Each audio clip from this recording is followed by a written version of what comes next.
on reduction. I've said this several times already, but reinforcement useful sometimes. If you can reduce a problem A to a problem B, in other words, the solution to problem B helps you or enables you to find the solution to problem A. That's what reduction is. Okay, that's how you define reduction. You reduce a problem A to problem B. You know the solution to problem B, and that helps you to find the solution to problem A. That's the nature of reduction. And the other result relative to that is if you reduce problem A to problem B, and you know that problem A, or the equivalent language of that problem, so if you know problem A is undecidable, then you know that problem B is undecidable. Okay, so we're going to reduce from this. This is your problem A, and to this, and that's your problem B. Right? Now we know that this is undecidable. Therefore, this will be undecidable, and that's what we're trying to prove. Okay. So the problem, the theorem, proof if you like, boils down to the following problem. How do you reduce, starting from this to that? How do you go about doing that? That's the essence of the proof. That's the essence of the difficulty. How to do that. Right? Now again, all these, so far all of them, these undecidability proofs pretty much have been using proof by contradiction. So we do, no exception here, just use it again. So, alright, so assume the opposite of this, so therefore this language here, ELBA, is decidable, right? That's the opposite of undecidable, so it is decidable. And we have to show that if that's the case, if this is decidable, then ATM is decidable. Alright? Now, where's the reduction come in? So, if we're given that this is decidable, then that will help us solve our problem to showing that this is decidable. Because remember, we're trying to find a contradiction. This is a proof by contradiction. So we have to find a contradiction. So we will reduce this problem to this one. And we know the solution to this because it's just in the setup of our proof by contradiction. We just assume that that's false, and therefore E is decidable. Okay, well that's our. We'll just use that bit of knowledge and that will help us get a solution to showing that ATM is decidable. Okay, so we assume that that's decidable. Now, how, using that knowledge that that this language is decidable, how do you get to show that ATM is decidable? That's what the proof now boils down to. Alright, now I'm just going to throw stuff at you. Once again, we're into a problem that's quite difficult. You probably won't, given well, it's only a limited amount of information given here, but probably it will not be enough for you to click. So like when you sort of see, you understand the essential idea of the strategy of the proof. You probably won't get that in this session, in this square.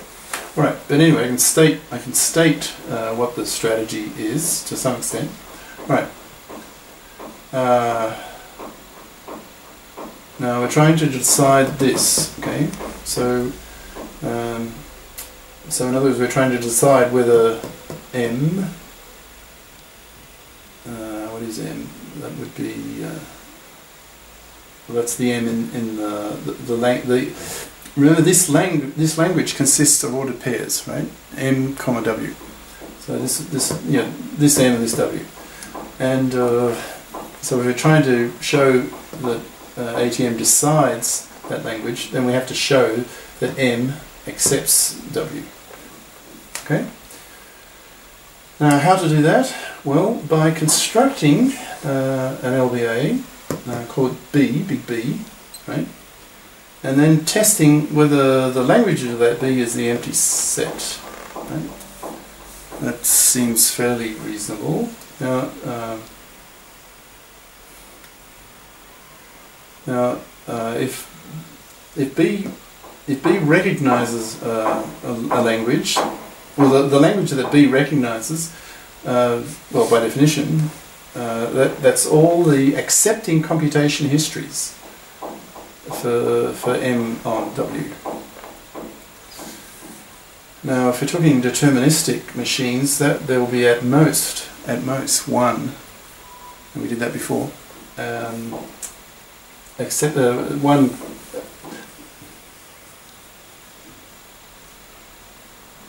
There'll be at most one computation history. Right? So here we're now starting to bring in the idea, the method of computation history into our proof. Let me say that again. Alright, so